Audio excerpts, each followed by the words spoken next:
holiday season, and we are preparing for Rosh Hashanah here, and we're preparing for Yom Kippur that follows soon after, and then Sukkot. Now, there is a difference between the status of Rosh Hashanah, Yom Kippur, and Sukkot. We know we have Shabbat with its laws, and we have something called Yom Tov, a holiday, and we're going to learn the differences. Now we are approaching these three holidays, Rosh Hashanah, Yom Kippur, and Sukkot. Are they like Shabbat or are they like Yom Tov? For example, what is Rosh Hashanah? Is Rosh Hashanah like Shabbat or Rosh Hashanah is like Yom Tov? So Rosh Hashanah is Yom Tov, and therefore, as we're going to learn just briefly, the difference between Shabbat and Yom Tov, that on Shabbat you're not allowed to cook, on Yom Tov you are allowed to cook. So on Rosh Hashanah we are allowed to cook. What about Yom Kippur? Is it like Shabbat or like Yom Tov? So Yom Kippur is like Shabbat. Not only we're not allowed to eat, but we're also not allowed to use fire, we're not allowed to cook, we're not allowed to do anything that we cannot do on Shabbat. Because Yom Kippur, as was said correctly, is called Shabbat Shabbaton, the great Shabbat.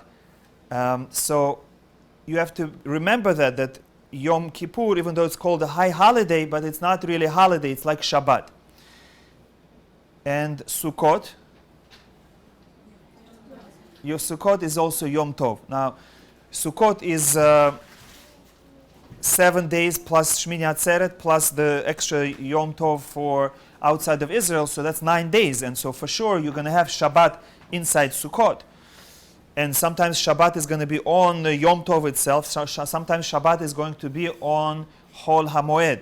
So part of Sukkot is Shabbat, and part of Sukkot is Yom Tov, and part of Sukkot is something between regular day and Yom Tov. So Sukkot has 3 levels. Middle days are Chol HaMoed, in between, then you have Yom Tov, and then you have Shabbat. Okay, so today we're going to learn about the laws of Yom Tov and how they're different than laws of Shabbat. As a general rule, anything that we cannot do on Shabbat, we cannot do on Yom Tov. For example, we cannot turn on electricity, we cannot use our phones, we cannot drive. Just like on Shabbat, so too on Yom Tov. However, on Yom Tov, we are allowed to do food preparation with certain limitations, and we're going to speak about these limitations. The Torah says that you should not do any forbidden labor on Yom Tov. However, whatever you need for human food, you are allowed to do for yourselves. So from there we learn that, of course, you can cook, you can use fire, you can cut, you can peel, you can do other preparations. However, the rabbis said we're going to put some limitations so that people do not treat Yom Tov like a weekday. If we allow you to cook food, what is to stopping you to now go and harvest wheat, grind it, sift it? And then the rabbis were worried that people are going to do it as mass production, and they're going to do it not only for the Yom Tov, but once I'm harvesting, I'm going to harvest the whole field, and it's going to take away the entire Yom Tov, and they're going to end up working. So they said you can only do things that are not done on mass production. And what are they? They are from kneading the dough and on. Even though according to the Torah you would be allowed to pick a fruit from a tree. But since picking fruit is usually done on a mass scale, the rabbis forbade it. Similarly, grinding wheat, since you grind the whole wheat at the same time for the rest of the year, or separating and sifting, all these things the rabbi said you cannot do. Only kneading the dough from ready-made flour and then baking or cooking. That's general rule number one. All kinds of work are still prohibited on Yom Tov like Shabbat, except for food preparation.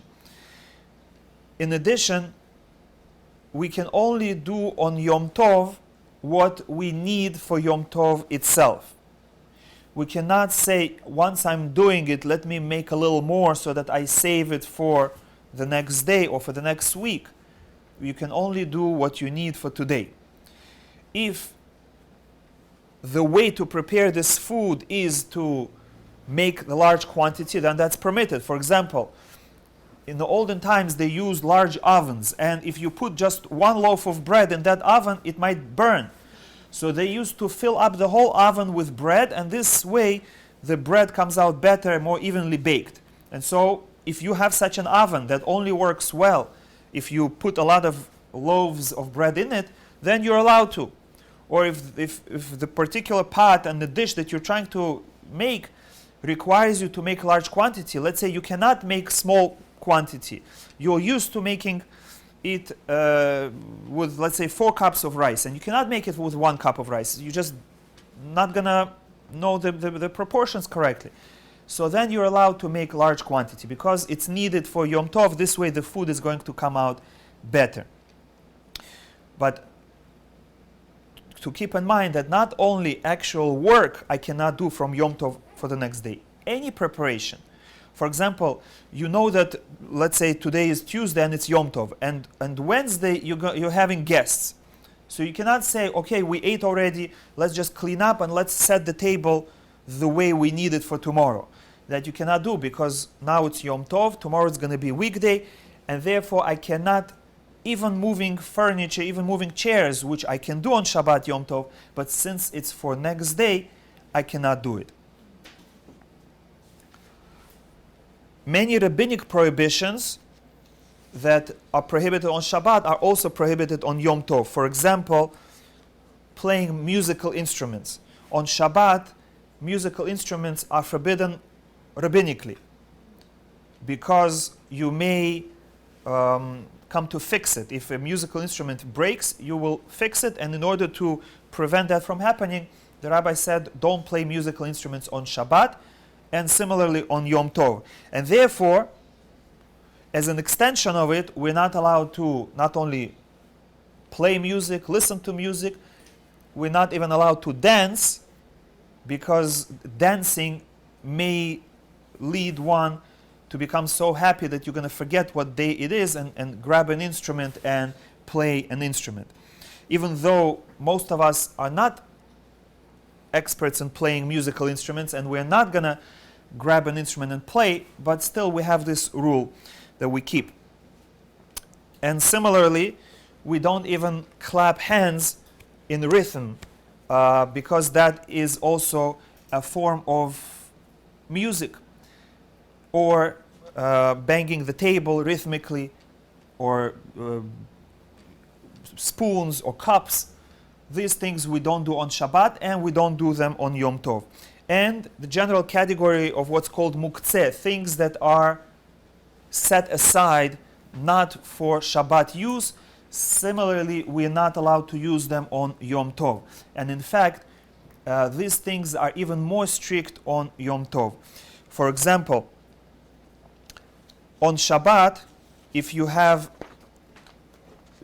peels, let's say you peeled vegetables, on Shabbat we're lenient. As long as these peels are edible to animals, even though you don't have those animals at home, they're still not muktzeh. For example, you peeled cucumbers, and you don't have goats, you don't have chickens,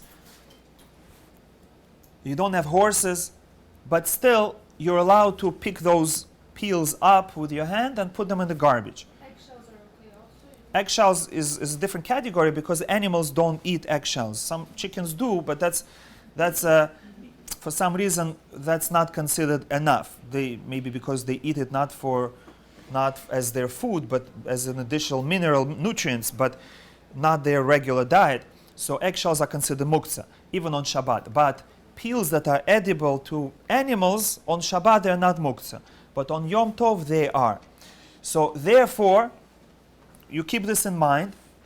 And therefore, if on Yom Tov you want to peel something, first put a little bit of food on the plate or the basket that you're peeling into, so that after you finish peeling, the basket is not going to be filled with muktzah, with items that you cannot touch on Yom Tov, but rather it's going to have some food in it, and then you'll be able to pick up the whole basket or the whole plate and spill it into garbage, and you can hold to the food that it shouldn't be wasted. With eggs on Shabbat, you can do the same thing. When you're peeling eggs, leave some food, a piece of an egg or any other food on the plate, so that when you finish peeling the eggs, you can pick up the whole plate and spill it, because you have something edible on it. I'm sorry, I just want to go back to you cannot dance.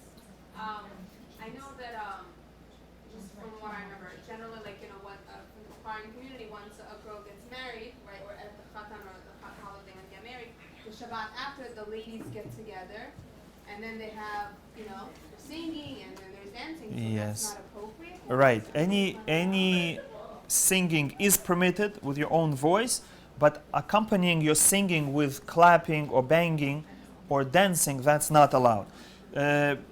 If you just walking in a circle, holding hands, that's okay. That's, even though at weddings we do that, and that's considered dancing, but it's not really dancing, it's just walking around, that's okay. But once you start jumping and moving your hands and whatever the dancing that's already not allowed on Shabbat and not on Yom Tov. You can dance on Shabbat, right? Yes, you can dance before Shabbat when you're preparing. You can dance after Shabbat, Milah v'Malka, or at Havdalah. Yes. Like when people are singing like singers on Shabbat, they like usually bang the table. Yeah, some Ashkenazim are more lenient about banging the table while singing, but for Sephardim we're strict and we don't. Okay, and also one more thing with the cucumbers, when you're peeling it, let's say you're peeling it directly from the garbage, you're not peeling it Yeah, on the side. yes. Like you're not gonna If peel you're it. peeling into the garbage, that's fine. We have a separate rule for garbage. Garbage can is considered what's called in Halacha grav shel re'i, which means anything that is dirty, disgusting, something that you wouldn't want to have in front of you, you have special permission to discard it even with hands. Which means, if let's say you have a diaper, so diaper you don't need on Shabbat, so maybe it's going to be muktzeh.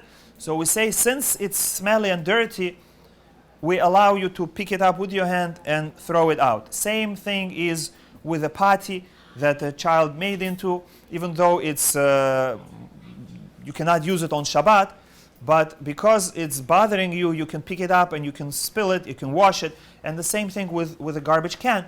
You can collect the garbage and throw it out, or just make one knot, not two knots, and just leave it aside until collection day. So if you peel fruits or vegetables into the garbage, you can still move the garbage and can still pick up the bag. Okay. If possible, let's leave all the questions for the end. Write them down, not to forget. And if I mention it during the class, that's going to answer your question. And if I don't, then at the end you'll ask. This way, we'll make sure to cover the material, and also you're not going to get confused. So we remember that muktzeh on Yom Tov is even more strict than Shabbat.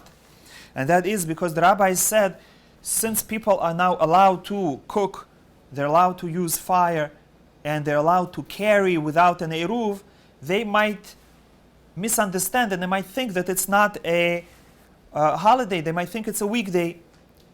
And therefore, we will introduce more strict laws, rabbinic laws, of muktzeh to remind people that it is Yom Tov. Now, before we continue with melachot, let's just speak about Yom Tov in general. Just like Shabbat, we light candles, Yom Tov we also light candles. And whatever number of candles you light for Shabbat, you can light the same number on Yom Tov. And on Shabbat, there is a difference between Ashkenazim and Sephardim. Ashkenazim first light and then they say a blessing. Most Sephardim, they first make a blessing and then light. Some Sephardim also have custom like Ashkenazim to first light and then make a blessing. But the Sephardi custom is to first make a blessing and then light. However, on Yom Tov, even Ashkenazim agree that you first make a blessing and then light. Because on Yom Tov you're allowed to use fire. And even though they hold that by making a blessing you accept Shabbat and Yom Tov upon yourself, but even though you accepted the Yom Tov, you can still use fire on Yom Tov. So the proper procedure is to first make a blessing and then light candles. And because you're allowed to use fire on Yom Tov, you can light candles for Yom Tov even after sunset. On Shabbat, we have to light candles before Shabbat. If it's even a second after sunset, you cannot light. But on Yom Tov, ideally light before. But if you missed it, you can light even on Yom Tov. But of course, from existing flame. On Yom Tov, we're allowed to use fire, but only fire that is already burning. We can transfer fire. You can even take a match and light a match from that fire and transfer it. However, we cannot strike a new match and we cannot create fire any other way, like an electric lighter. I'm sorry, when we transfer the fire, we shouldn't use the You can use any part. Some people prefer to use the back side of the match, that it shouldn't create a big flame and sparks. But since you're not creating a new flame, you're just transferring it from existing flame, you can even use that. But again, if you don't need to create this fireworks, then use the other side of the match. And in addition to the regular blessing for Yom Tov, lehadlik ner shel Yom Tov, we on Yom Tov also have the blessing of Shehecheyanu. Now, about Shehecheyanu, there are different customs. Ashkenazim say Shehecheyanu when they light. On Yom Kippur, even Sephardim say Shehecheyanu when they light.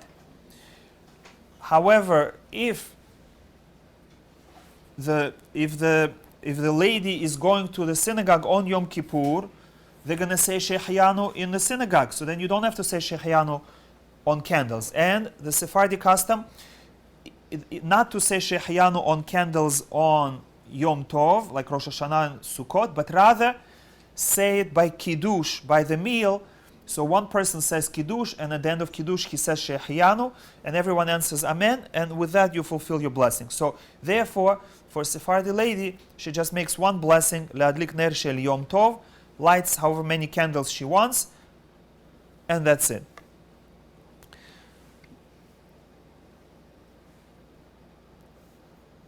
Okay, now we mentioned that you cannot do early stages of food preparation like harvesting and grinding and sifting.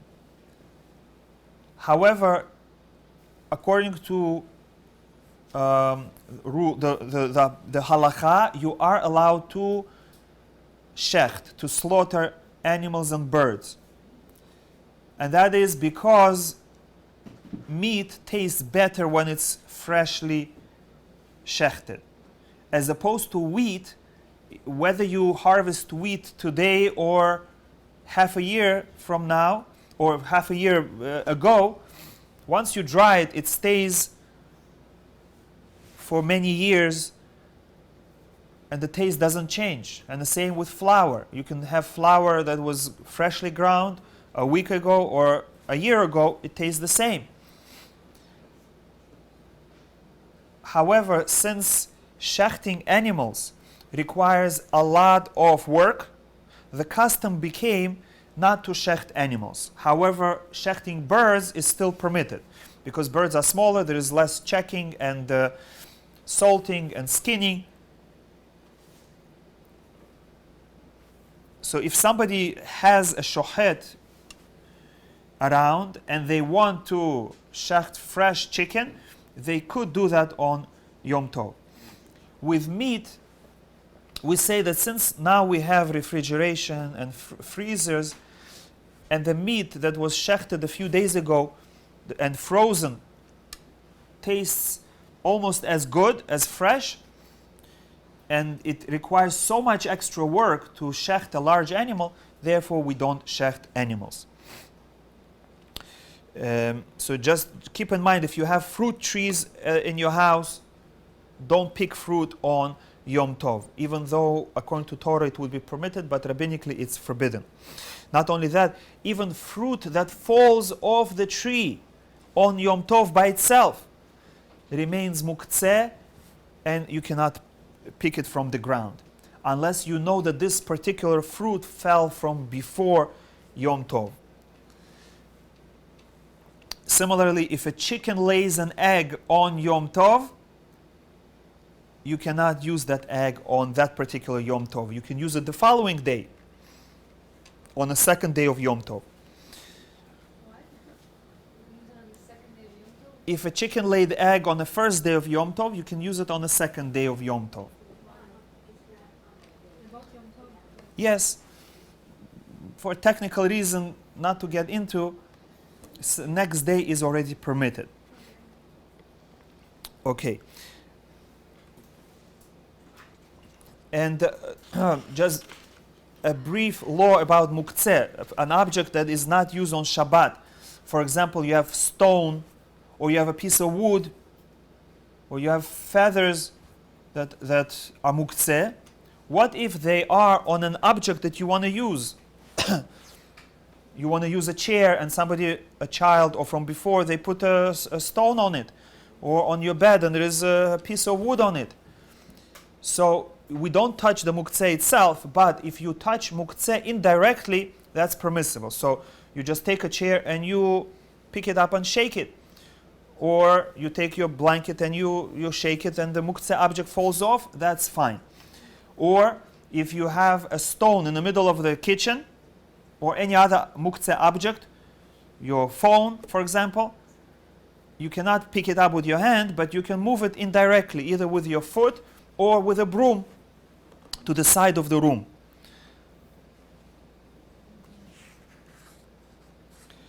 In using fire on Yom Tov, we are allowed to raise the flame if the food needs it, and we're allowed to lower the flame if the food needs it. But we cannot lower the flame just to save gas. So you transfer the flame from, let's say, the 24-hour candle that's burning, you light your stove from the existing flame, and then if you want to boil water or you want to cook something, you can raise the flame, and once it's boiling, you don't want to burn or to overcook, so then you can lower the flame and cook. Once you finish cooking, you just remove the pot and serve the food, and you leave the fire on as is. Unless that particular food needs to simmer on low flame, you leave the flame as is. If the food does need to simmer on low flame, then you can lower the flame to its lowest, let it finish cooking, and then remove the food. However, after you finish cooking, you cannot lower the flame anymore, or you cannot turn off the fire. One way to trick this rule is to cause the extinguishing of fire. And that is by filling up a small pot and boiling it over the stove. And then when it boils over and spills over, the fire is going to go out. And after that, you can turn off the knob, turn off the gas flow. That is permitted. But if you do that, you have to use the hot water either to wash your hands or to, not boiling water, or to make tea. Meaning there has to be purpose why you're boiling that water. Again, either for washing your hands or washing dishes or drinking tea. So if somebody is worried to leave flame overnight, they can use that before they go to sleep. This is true for fire. However, for electricity, it's different. If you have an electric stove, then you cannot turn it on Yom Tov, and you cannot turn it off. And if it's already on from before, you cannot change the setting. So if you have an electric stove, then you should probably, the best is to keep two of them burning, one on low and one on high.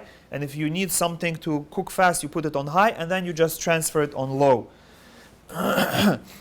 On Yom Tov, we are allowed to use timers. And therefore, if you have electric stove, you can set it on timer and let the timer turn off whenever you don't need it anymore. This way, it doesn't produce extra heat and doesn't waste electricity. Or if you have a hot plate, you can actually set it on multiple times. You can set it when to turn on and when to turn off. Since you're not turning it on or off yourself, that is permitted.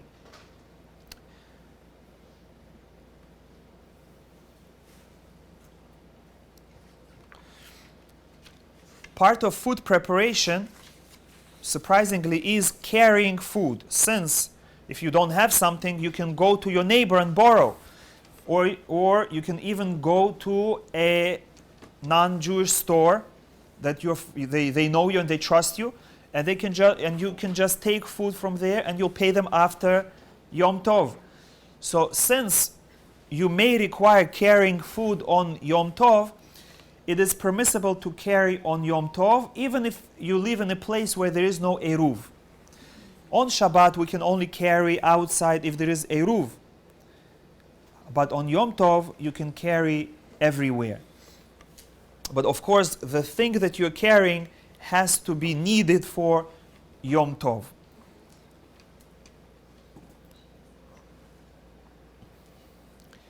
What happens if by mistake you created new fire? You turned on the stove. Can you use that or not? Yeah. Yes, very good. So if you forgot and you made new fire, you can, even though that was wrong, but you can use it on Yom Tov to cook.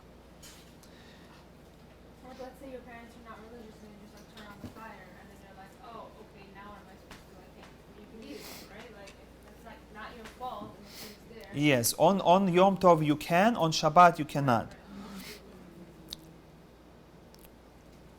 Similarly to an electric stove, we cannot turn on or off lights. And again, you can use timers to control your lights.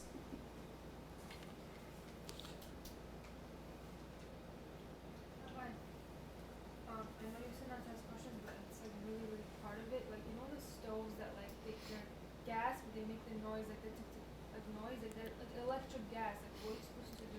So if as you turn the knob, the igniters make sparks, then practice before Yom Tov. If you do it fast on the way to off, does it make noise or not? Either do that, or what we do, in order to avoid this problem, I connected the stove to an extension cord with a switch. Okay. And that switch I put on one of the walls above the counter. And before Yom Tov, I just turn off the electricity to the stove. And if you have a feature, you can just turn it off. If not, it's very hard to move the whole stove and unplug it. So if you make an extension cord this way, Put the extension cord inside the oven if you can't. what you do is you pull it out, you plug in the extension cord into the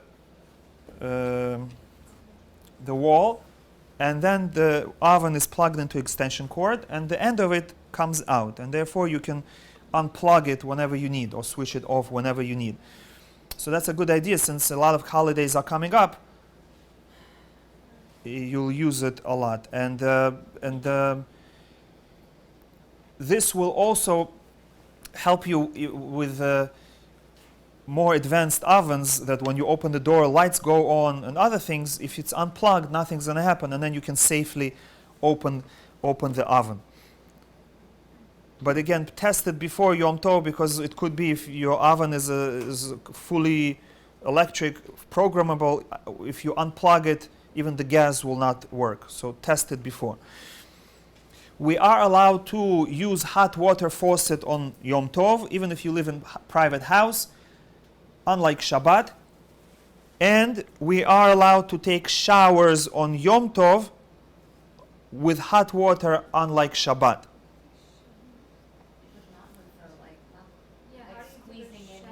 Yes, of course, without a sponge and without solid soap, using liquid soap. But you can actually take a shower on Yom Tov. What about your hair? Your hair. Yeah, the hair you can wash, but don't squeeze it. Just pat it and let it air dry. Or just wrap it into a towel. Shampoo and scrub it. Not so vigorously, that not to pull out hair.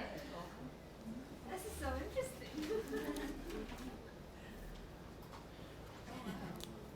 Okay. Next is more laws of cooking. Fruits that are usually used for making fruit juice, we are not allowed to squeeze on Yom Tov.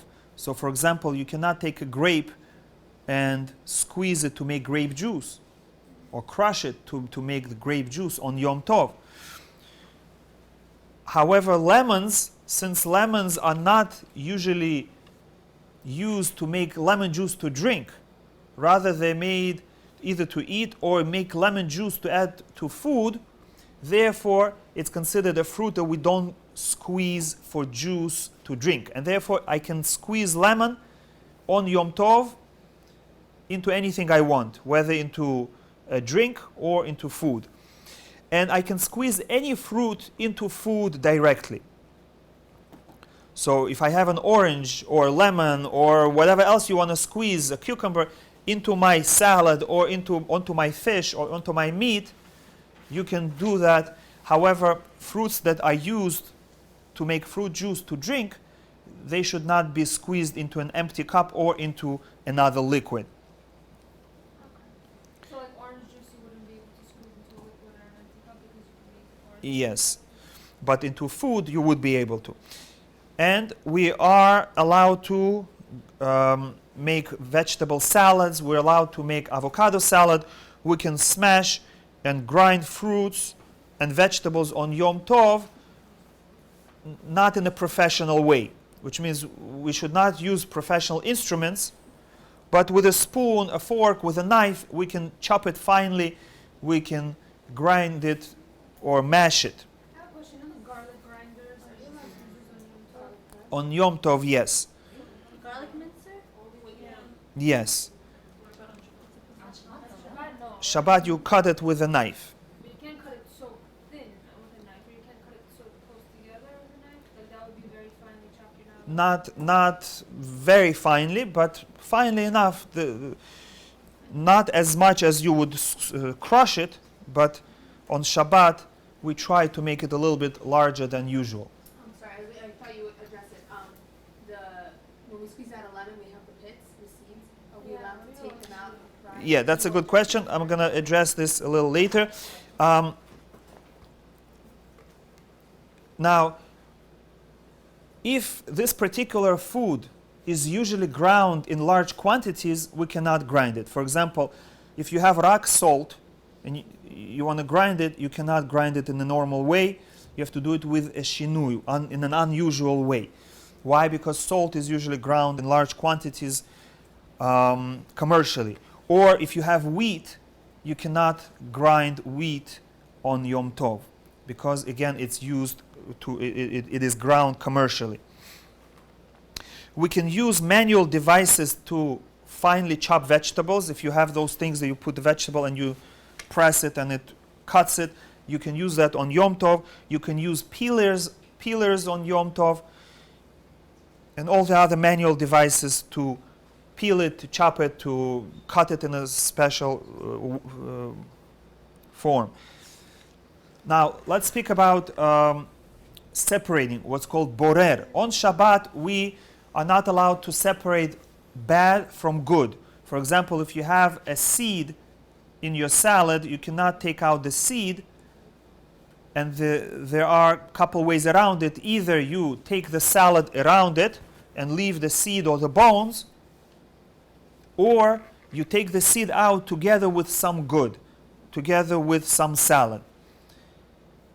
On Yom Tov, it's slightly different. We still have the prohibition of borer, but as opposed to Shabbat, on Shabbat the prohibition is not to do melacha of separating bad from good. On Yom Tov, the prohibition is different, and that is not to do difficult labor. And therefore, if I have less seeds or less garbage in the food mixed in than good, then I remove the bad.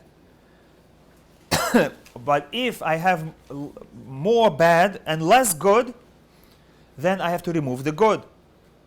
So on Yom Tov, we do whatever is easier, whatever is less work. Can you just repeat that again? So, for example, if you have a mixture of let's say, nuts and peels, shells, so if you have more shells and only a few nuts, so you take out the good nuts and you eat them. But if you only have a few shells and a lot of nuts, then you take out the shells, not the nuts. What if you're squeezing a lemon, you open up the lemon, and there's seeds inside the lemon? You can, yes, you can take those out and then squeeze. Or if they fell, if they're on top and you can just shake it and it's going to fall out, good. Otherwise, you just squeeze it and then on Shabbat you take out with a little bit good. On Yom Tov, you squeeze it and then you can take the seed out plain by itself. Can you take it out from the lemon itself? We have to squeeze it first. On Shabbat? Yeah, Yom Tov. No, Yom Tov you can take it out. From the actual lemon. Yes, yes. And on Shabbat you cannot take it out from the actual lemon. Not to dig in, no. Okay.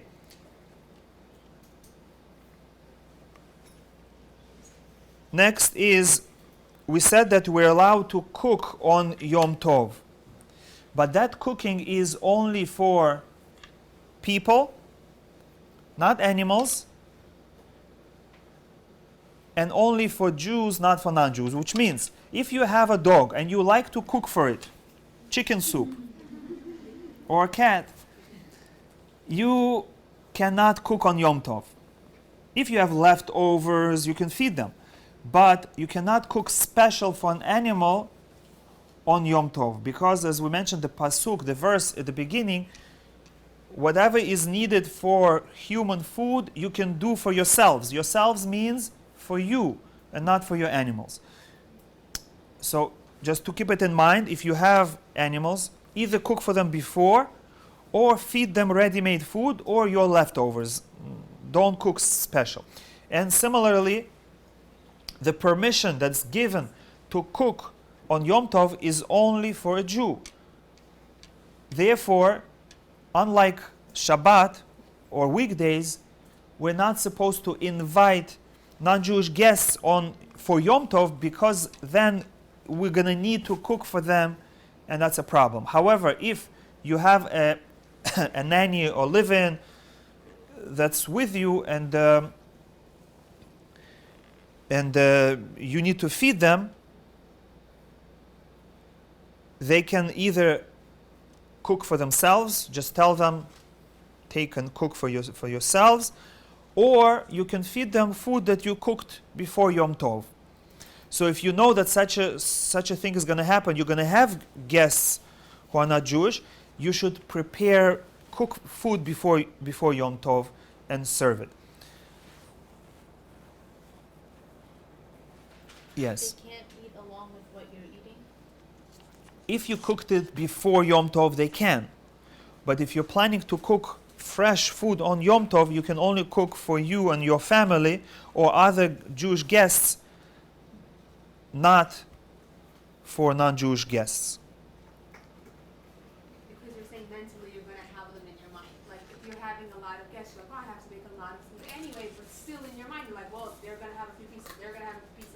And Yes, therefore you're in cooking, your mind, you're into you're the adding very and cooking special. Right, right. Okay.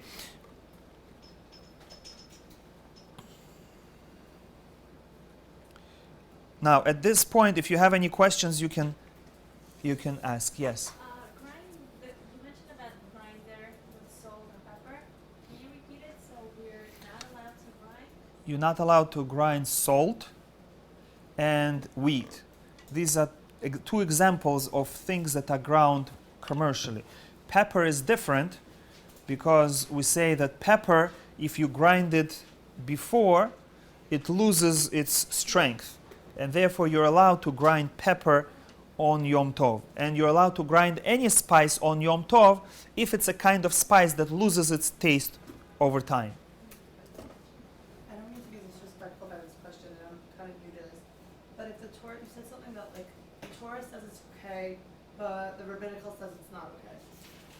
Like, I understand respect to rabbis and everything, but if the Torah says this is okay, why, what gives the rabbi that power to say, well, it's not okay? Like, with chicken, for example, chicken was never said to, like, don't mix the milk with that whole thing. Yes. But the chicken doesn't have that. So how, because they didn't have freezers back then or whatever, they just grouped chicken with the meat, but it doesn't go with That's a good question. It's a general question about rabbinic laws. Why do rabbis invent? And I don't mean. Yes, it's a valid question. It's a good question. Why do rabbis invent laws to make our life harder? So, I didn't mean it that way. but it's also a good question. So, if you look at rabbinic laws, you're going to notice that most of them are designed to make our life easier. For example, imagine if chicken was not meaty. What would happen? If chicken, you could eat chicken with milk. You'd have to have a separate Hmm? meat, separate chicken, separate milk. No, we have fish. Fish is fine. Yes, but then you would have to keep chicken in your dairy kitchen, and you would treat it almost like fish. That you wouldn't make dish together with chicken and meat, because chicken you can have with milk and meat you cannot. And if you make a meaty seudah, you would think twice: should I include chicken in it or not? Because if I cook chicken with meat, then I will not be able to eat it with dairy. I would have to treat chicken as parve and cook it in a separate pot, so that if I want, I'll eat it with meat, and if I want, I'll eat it with dairy. And since we in general treat, in our cuisine, we treat chicken as meat, it would make a confusion. We would have to change our recipes. If you want to grill chicken and you want to grill meat, you wouldn't be able to do it together, because then if you grill chicken on the same grill as meat, you wouldn't be able to eat it with milk anymore. So you would have to have a separate grill for chicken. But that's just a side point. The main reason why they forbade chicken is, again, to make our life easier, so that when you see a piece of meat, cooked piece of meat, you're not going to know what it is. Is it meat, or is it turkey, or is it tuna, or is it chicken? I don't know. Maybe tuna is not a good example. You can. It's easier to differentiate fish. But then you would, because of your uncertainty, you would have to be extra strict on yourself. And you would have to anyway treat a lot of cooked chicken dishes as meat, because I'm not sure. Maybe I added lamb fat into it. Maybe I added a few pieces of beef into my chicken stew. And because I don't know, now I have a confusion. What do I do? So just make it easier. Whatever is chicken, whatever you usually use in your meat kitchen, treat it as meat. Rabbis for clarity. Yes, for clarity, for sure. There's another law. I'm going to just mention it. it doesn't apply to us nowadays, and that is the law of Zava. But that's just as a good example. There was a time, about 2,000 years ago, where the Jewish women approached the rabbis themselves, and they said, "Rabbis, please make a law for us to make our life easier." Why? Because before 2,000 years ago, there were two different sets of law, one for Nida and one for Zava. The law of Nida was a simple law. As soon as you see blood, you wait 7 days, you go to mikveh. Doesn't matter when your period, how long your period was, just 7 days, go to mikveh, that's it. And the law of Zava is that you have to wait 7 days, but they have to be clean days, no blood at all. Seemingly, it's more difficult. But the problem was, you have to keep a calendar. From the moment the girl is 12 years old, whenever she sees her first period, she has to keep a calendar for the rest of her life. And they said it's too hard. Why? Because you have to differentiate. Is it Zava or is it Nida? And it's very confusing. And it makes us worried and makes us OCD because I never know, did I do the right thing or not? I don't want this. Please, rabbis, help us. So the rabbi said, what do you want us to do? They said, let's just keep the law of Zava, the most strict law, and leave us alone. That's it. We want easier life. So the rabbi said, okay, try it. If you want, try it. So they tried it, they liked it, and they kept it.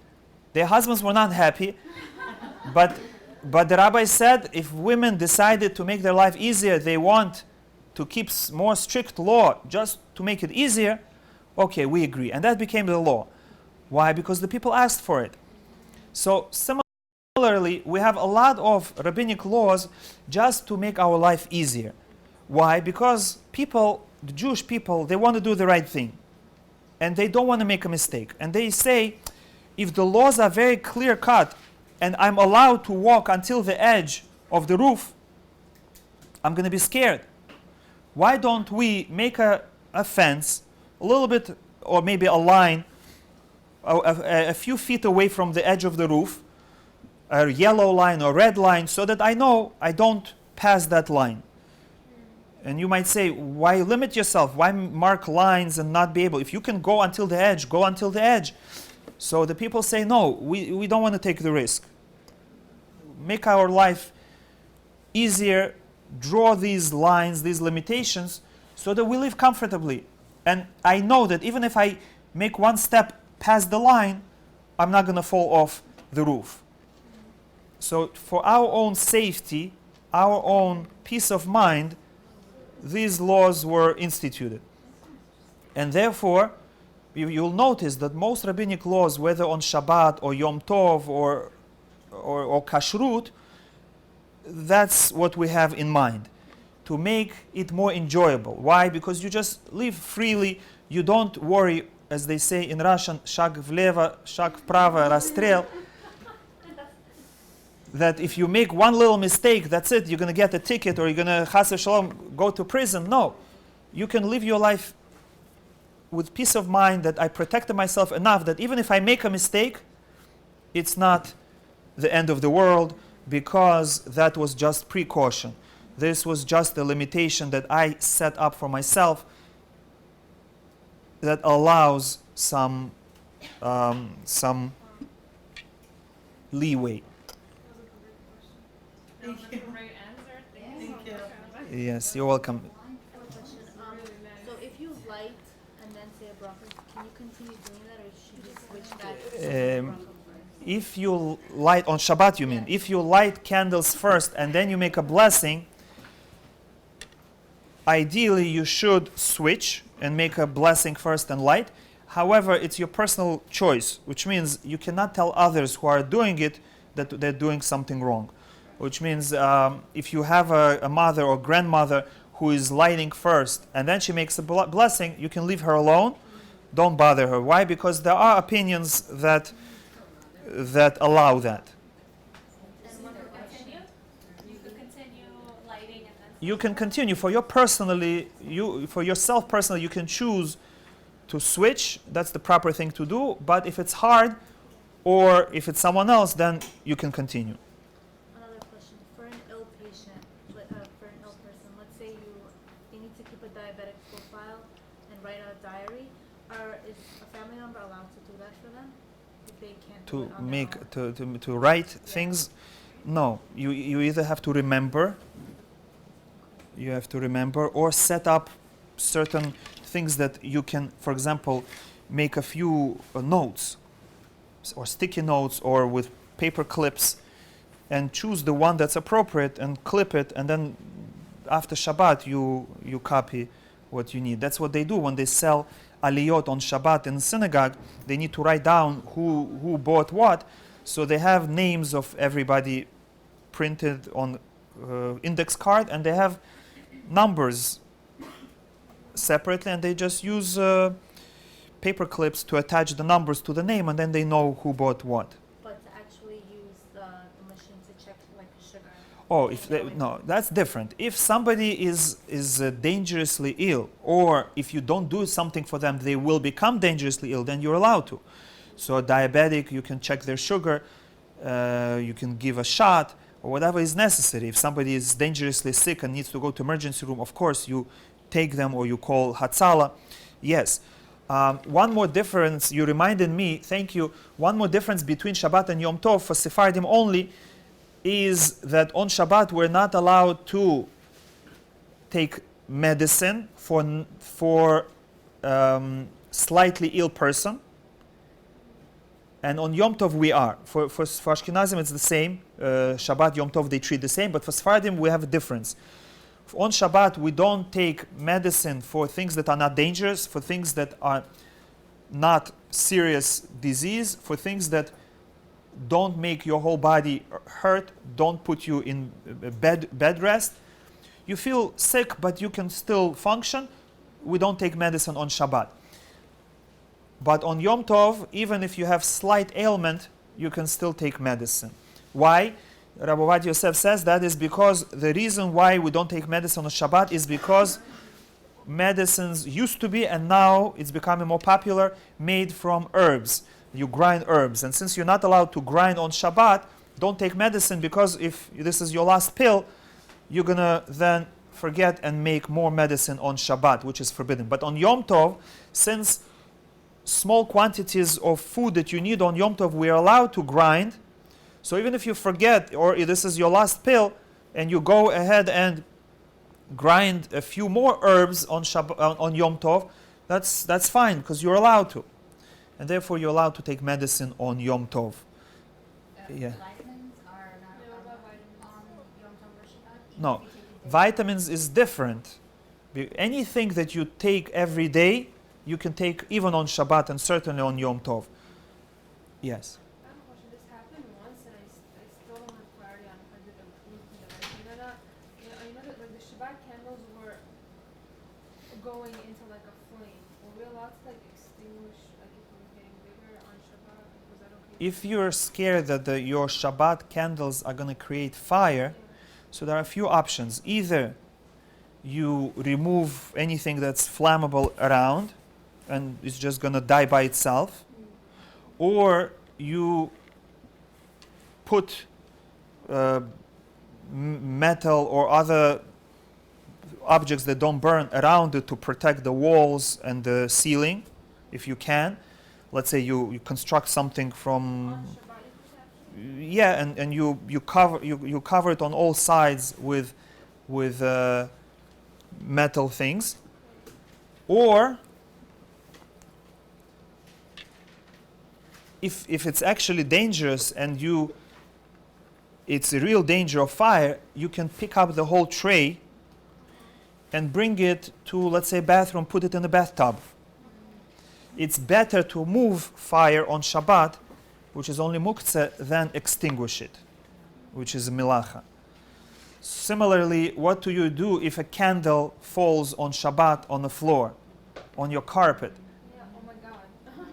What are you supposed to do? So instead of putting it out, you just pick it up and you put it back. This way you just moved fire, which is just rabbinic prohibition, instead of putting it out, which is a Torah prohibition. Just showing fire starting on your carpet. No, if the fire started already, then you can put it out. I'm saying, so in our house, in our kitchen, the fire started actually flaming up. So Yeah, we're if- not extinguishing. Is that allowed to do? Like we got If the fire actually started, then you can extinguish it, because fire is dangerous to life. Even if not your life, because you can run out, but the fire can spread to other houses. okay to extinguish. Yes.